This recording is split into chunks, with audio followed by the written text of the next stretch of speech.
This November, as you've probably heard, Massachusetts voters are going to decide whether or not to legalize marijuana. Question 4 on your ballot. That's right. And our guest tonight says if we do, there must be equitable licensing of marijuana businesses, especially for minority communities that have been disproportionately affected by marijuana prohibition.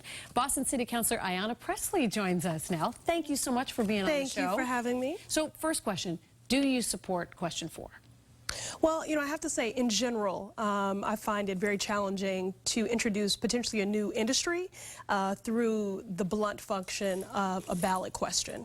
I really appreciate the work that was done by advocates to have unprecedented language around equity, but, as far as some outstanding issues that I'm struggling with relative to regulations and taxes. So, there are questions that I've been out there publicly on. This is one that I'm not out there on. You're still one of those undecideds.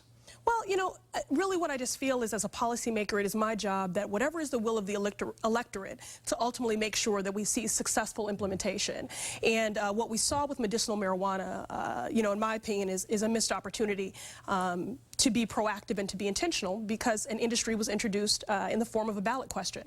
And so in government, then we're sort of, backpedaling and retreating, trying to make sure that it is done more fairly and more successfully. And you say that if we pass it, you want equitable licensing. In fact, you cite a statistic that of the 25 states that have passed either recreational or medical marijuana, less than 1% of the business owners of those facilities in those states are minority business owners. Absolutely. How specifically would you go about changing that here in Massachusetts? Yeah, those are sobering statistics. And again, what we saw with medicinal marijuana is that there were many barriers to ensure an equitable opportunity both in workforce and ownership. There was something like 182 applicants, 8 provisional licenses that were provided, and not one person of color.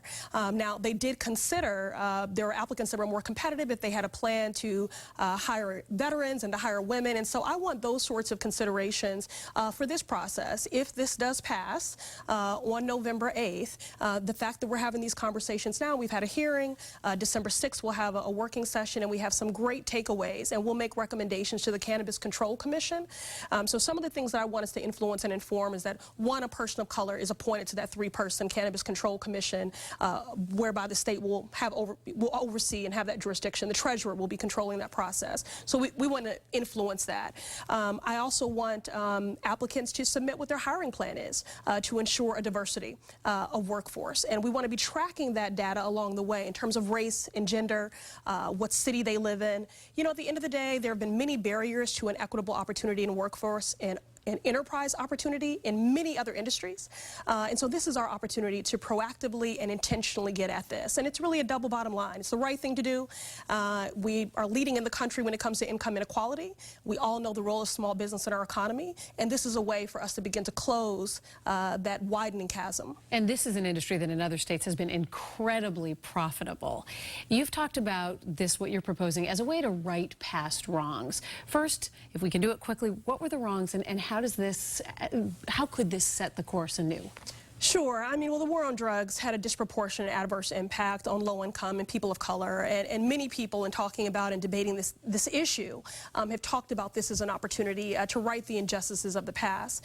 But I don't believe a rising tide lifts all boats unless you plan for it. So this is our opportunity to be thoughtful, proactive, and intentional in the way that we've not had the opportunity with Airbnb or Uber or DraftKings.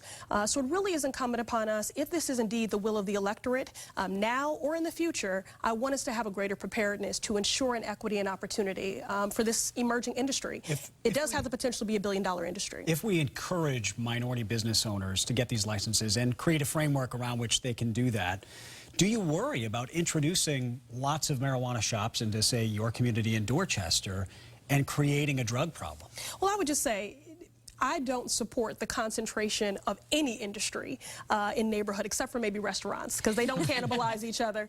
And so, ultimately you want to have a diversification of goods in any neighborhood. That's what makes for a healthy community. And in fact, I'm pursuing right now zoning reform so that we can ensure that equity within community.